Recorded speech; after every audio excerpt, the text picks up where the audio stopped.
Hello, I'm Neil Quigley and welcome to my podcast. I will tell you what, Priti Patel has a very different holiday itinerary to me.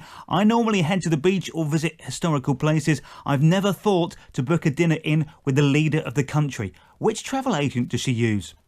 Penny Mordaunt has replaced Priti Patel as International Development Secretary. She did appear on the ITV diving show Splash, so she's used to throwing herself in at the deep end and she knows how quickly you can fall from grace.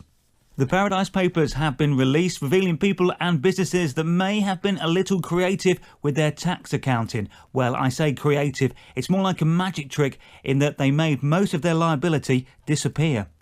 The Queen's estate has been investing in overseas offshore investments. She even has no confidence in our economy, and she is actually on the money. 3 of the stars of Mrs. Brown's Boys are caught up in the tax scandal. Well, I suppose the whole concept of the programme is concealing something from people for amusement and personal gain. She is really a man, you know. Did you know that the tiny bite on the apple of the Apple logo actually represents the percentage of tax they pay worldwide compared to what they earn? A little known fact, one of the 3 legs on the Isle of Man flag is a fake one that is hollow and used to hide money in. President Trump has pretty much said in a press conference this week that more people would die if less people had guns in America. This would be a lot funnier if he wasn't running the country. I'm really worried he is turning the world into a giant version of the Hunger Games. And the US President Donald Trump has urged North Korea to come to the table and discuss giving up its nuclear weapons. That would be the dinner party from hell. Imagine getting stuck between them two.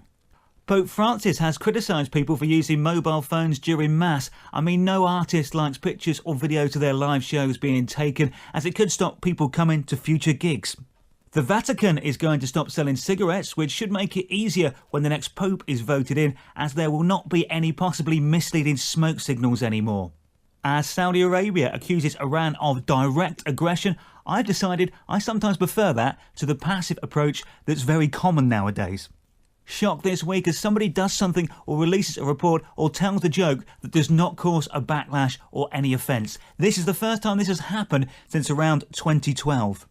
Mobile phone data could be used for the next census instead of the usual question papers sent to each household for a record of where people live and where they work. My worry is this will move us closer to the general election becoming a mobile phone and online vote like the X Factor, with Jedward ending up as joint secretaries of state for Ireland. Mind you, that might still be a safer option than Boris Johnson. The BBC has extended its contract with the Met Office to supply weather information after its replacement provider failed to be ready in time. If this new company can't even predict when they'll be ready to offer the service, what chance have they got of telling us what the weather will actually be like? It looks like 2017 will be one of the warmest years ever recorded, and I've still not managed to really get a suntan. Aston Marigold has left Strictly Come Dancing. It was a big surprise, as firstly, he was the best male celebrity dancer, and secondly, with the final being at Christmas, a surname that contains the words Merry and Gold would have fitted in perfectly. The most surprising thing about Audi again using Kevin the Carrot in its latest TV advert is that it's actually an item I recognised called by the name I know it as, unlike all the other items that they have on sale there. The singer Sia has responded to an apparent attempt by the paparazzi to sell naked pictures of her by posting one of them herself on Twitter. She is famously known for not revealing her face when she's performing, so this is genius. So as no one can identify, they can't say if it's actually her or not. It would be more impressive and interesting if they'd actually got photos of her face. A man was filmed naked in a churchyard with a leaf blower while on community service. I'm pretty sure we can all agree this is not the kind of service the community wants. The event was witnessed by a couple of nuns. One had a stroke while the other couldn't quite reach.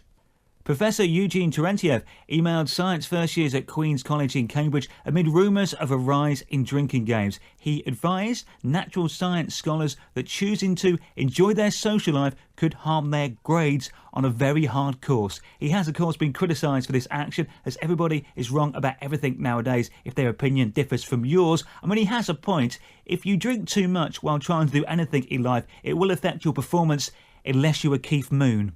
A scones war has broken out in Yorkshire with a tea shop in Harrogate protecting the name of its product and forcing a place in Whitby to change the name of theirs. They have jammed their rivals from using it to stop them creaming off a profit from the fruits of their labour to make them some dough. That's it for this week. See you next week. Thanks. Bye.